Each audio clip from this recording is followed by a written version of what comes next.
بعد 12 روز جنگ برای اولین بار با خیال راحت بازی کرد. میدونم نوبم، اما شما من حمایت کنید. امیدوارم همیشه حالتون خوب باشه.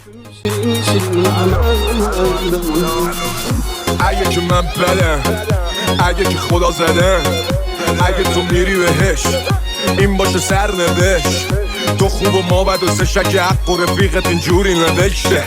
من شدم به عشقت که فقط واسه رفتم به بهشته. اگه ما بدا مثل شما خواستیم خوب باشیم نشد بشه، نشد ما تر و تمیز و گل و محجوب باشیم نشد بشه. چه انتظاری از یه آدم مکومه که خواست خوب باشه نشد بشه. زدن سرشی کردم وصله ناجور تنش نشد بشه. ببین این خدا تو رفیق مام بوده، بپرس ازش حالا که باد جوره. بگو همون دیوونه با مجنونه، بگو همون که هر کاری که خودشو آب کشید وایسا جلوت گفت ممنونه. بگو حمیدو حلال کنه اون شب خیلی مسئوله.